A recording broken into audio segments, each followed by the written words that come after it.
Ready to feel the difference in the way you work with multiple databases?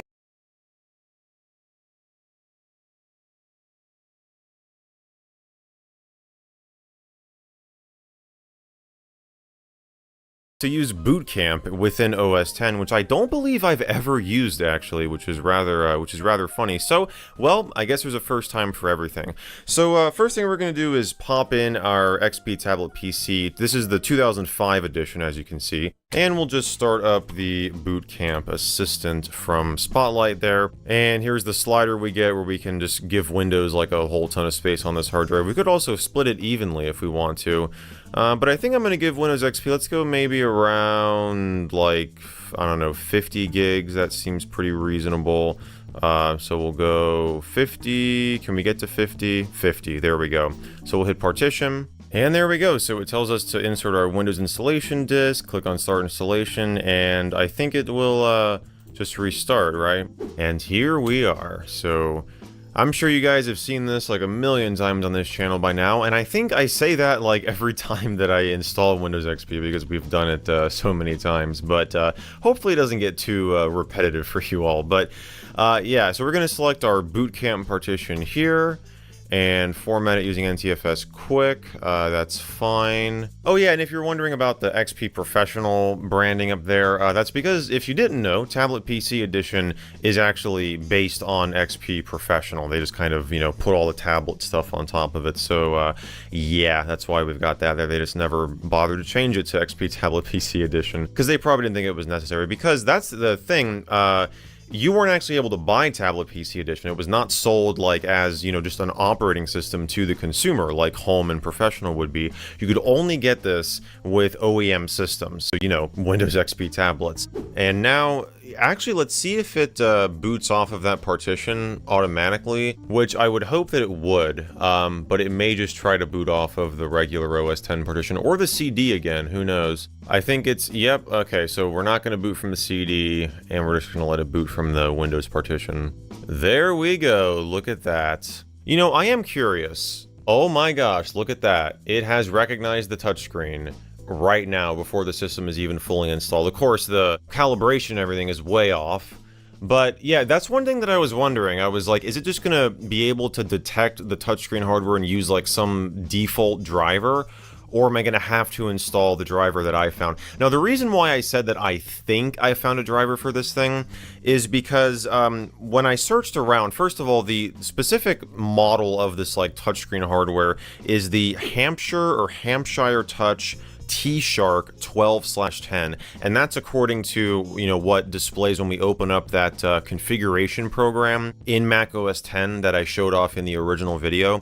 And I was able to find a driver. It just kind of seems like it's a generic driver for a bunch of different T-Shark models, and they actually list the part numbers on the website. I don't know the exact part number for this thing, and I couldn't find like anything labeled specifically 12/10, but yeah, there was like one driver for Windows XP for like, I think 4 different models. So is this gonna work? Maybe, maybe not. Maybe we don't even need it, because I mean, you see here that it has detected the touchscreen. Of course, the thing is, we do want a way to calibrate this, and if there's, I'm hoping there is a configuration tool like we saw in macOS 10 for Windows that this driver will install for us. And maybe even if it's not the right driver, maybe the configuration tool will allow us to, you know, do something with the touchscreen to calibrate it better. But yeah, for now I'm just going to use the keyboard and mouse, and we'll just put in our name here. And let me grab the product key. Actually, can we... we don't have to enter a product key now. Look at that. You know, I don't think I've ever seen this screen in a Windows XP setup before, where it lets you bypass the product key entry. Of course, most of the time I don't even try. I just enter.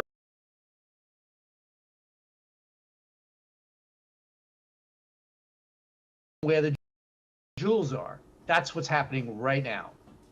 Just remind us, Chris, of just how priceless these jewels are, what we were talking about in this extraordinary robbery. Well, to the French state, to the French people, these are part of their cultural heritage and are actually considered priceless. If you have to put a monetary figure on, we're looking at about 100 million euros worth of diamonds, sapphires, and rare gems. Yeah, an extraordinary loss for the Louvre Museum, if indeed they are lost. And typically, Chris, in these kinds of very organised robberies that we saw with the truck, with the ladder, of course. I mean, power tools used to open the window. I mean, this looks like a very, very planned operation by serious professionals. Well, it does seem that way, but the fact that they actually got on a plane and were stopped at an airport shows me that they're a little more amateurish than we thought. Not exactly Ocean's 11, more like the Pink Panther and Inspector Clouseau. Chris Marinello from Art Recovery International there. Now, Jamaica's Prime Minister has warned people to seek shelter now as a major hurricane currently barreling through the Atlantic Ocean is set to make landfall on the island early next week. The hurricane is expected to further strengthen to a rare Category 5 storm before it reaches Jamaica. Kingston's International Airport has been closed, and more than 650 storm shelters have been set up. The storm could be the strongest hurricane to hit Jamaica in more than 35 years. For more on the impact that the hurricane is likely to make, I've been speaking to Dr. Ryan Truchelut, a meteorologist from Florida who runs the weather forecasting firm Weather Tiger. Well, I think this is going to be one of the very worst historical hurricanes for the island of Jamaica, unfortunately. There's really only a few parallels to a major hurricane making a direct landfall on the island of Jamaica going back over the last 100 years. Major hurricanes in 1951 and Hurricane Gilbert in 1988 probably being the worst that the island has ever seen. And Melissa could certainly rate with those storms, if not exceed them. And the expectation once it hits Jamaica is that it could go on to eastern Cuba and other parts of the region and potentially weaken or strengthen. Well, I think once Melissa makes landfall on the island of Jamaica and moves over the mountainous island, it will have reached its peak intensity and likely be weakening as it moves through the eastern provinces of Cuba, Turks and Caicos, and the southeastern Bahamas. They are warning in Jamaica of life-threatening and catastrophic flooding and landslides. I mean, what kind of precautions are people taking, and what precautions actually can withstand something of this strength? Well, this is a very difficult situation because you already have a Category 4 hurricane on the Saffir-Simpson hurricane wind scale within 100, 150 miles of southeastern Jamaica at this point. So it's already raining heavily over eastern Jamaica. And we expect that Melissa will continue to move slowly over the next 48 hours. We're not anticipating that it will actually make landfall on the island of Jamaica until Tuesday morning. So there's another 48 hours to go.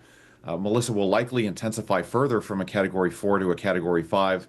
It's going to be raining very, very heavily over much of the island for the next 2 days before the core of the storm even moves on shore.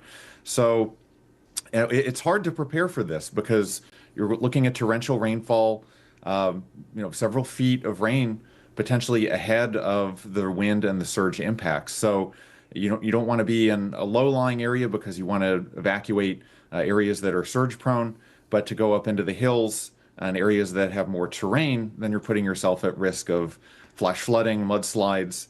It's just a very difficult situation for the island of Jamaica. And Ryan, I was reading that this is the 13th hurricane in this year's Atlantic season. I mean, with that frequency and with the intensity of these kinds of weather events, just put it in the context of man-made climate change and what role that has played in all of this. Well, for this storm, it's not completely unusual to have a storm of this intensity in the Caribbean late in October. There's other historical storms, like a storm that struck Cuba in 1932 that was a Category 5 in this area. The waters are probably somewhat warmer than they would be without anthropogenic climate change, so there may be a role here in boosting how fast Melissa intensified. But overall, this is a threat that does, we have firm historical records of this going back into the 1700s, 1800s of storms of comparable intensity in the month of October. It's just a risk that this part of the world, likely has to deal with in both climate change and non-climate change scenarios. Meteorologist Ryan Truchelut there. Now, 3 people have been killed and more than 30 others injured in overnight Russian airstrikes on Ukraine's capital, Kiev. The city's mayor said that 2 high-rise residential buildings were hit in the skies and that 6 children are among the injured. Moscow has stepped up attacks on civilian targets and energy infrastructure ahead of winter, with Ukrainian authorities saying nearly 1,200 drones have been launched in the past week alone. The Sudanese paramilitary rapid support forces say that they have captured the army headquarters in the besieged city of El Fasher, marking a turning point in the nation's civil war. The group said it had destroyed, quote, huge military vehicles and seized military equipment at the army's local division headquarters. This loss is a huge blow to government forces, as El Fasher is its last remaining foothold in the Darfur region, leaving the RSF effectively in control of the area. The people in charge of the UK's biggest supermarkets have warned that shoppers could face higher prices if the government imposes higher business rates for larger stores. Shops that pay an annual building rent of £500,000 or more, that's about $660,000, are expected to face an additional tax in next month's budget. Here's our business correspondent, Mark Ashdown, to tell us more. They are some of the biggest names in UK retail, the bosses of Tesco, Sainsbury's and Aldi among them, issuing a stark warning to the government. Put their taxes up again and they may be forced to do the same with prices on the shelves. 9 retail leaders have signed this letter sent by the British Retail Consortium to the Chancellor.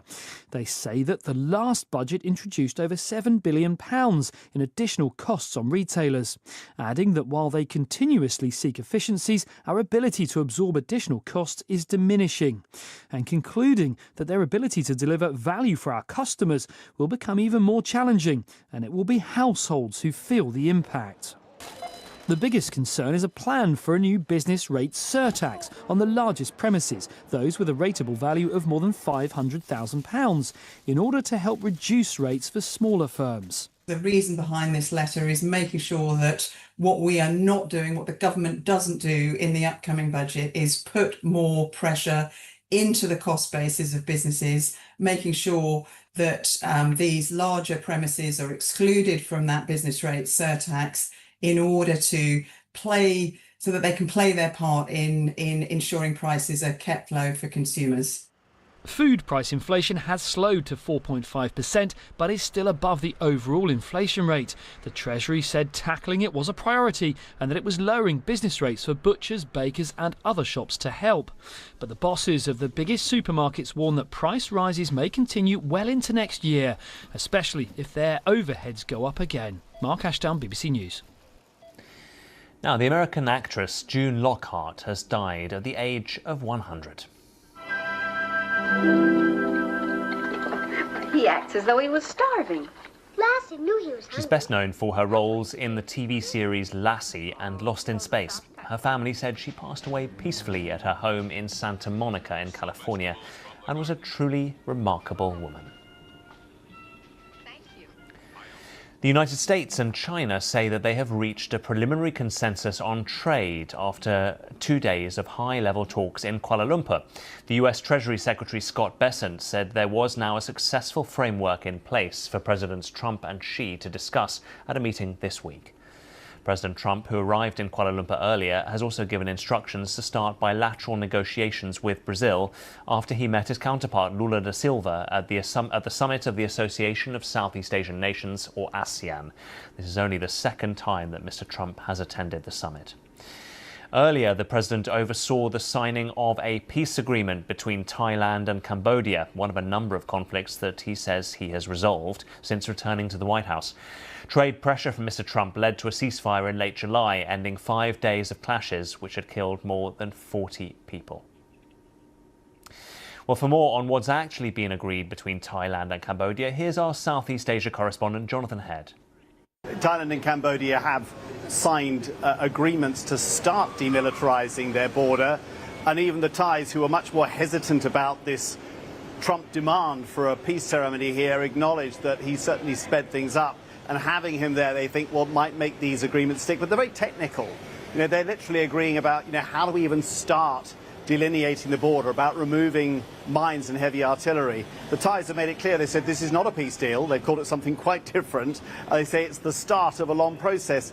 But for Mr. Trump, it had to be big. When he arrived, he's dominated the entire stage today. Everything was superlatives, as is his style. You know, this claim of ending 8 wars. He's not ended this war, but they have stopped shooting. It's a relatively easy one compared to some of the others he's dealing with. But, you know, Mr. Trump's a salesman, and he has sold it as, you know, a massive step forward, which everybody here knows it isn't. But the fact is, having Mr. Trump here at this ASEAN summit matters so much to these countries. You know, they've been hit hard by his trade war, his tariff war. They all need a good relationship. They all need the US market. And so Mr. Trump was given his ceremony. That's Jonathan Head in Malaysia. Just time to remind you of our top story, the arrest of Hadush Kebatu, the asylum seeker who was mistakenly released last Friday. This was the moment he was seized this morning by police in Finsbury Park in North London following help from locals after there was a manhunt for 2 days. There is a lot of information that's coming out about the circumstances of his mistaken release, including a delivery driver saying that Kebatu returned several times in a very confused state to the prison, only to be turned away by staff and directed to the railway station. Of course, a major political row is growing. We will continue to watch all of that, and I'll be back with headlines in just a moment or two. Stay with us here.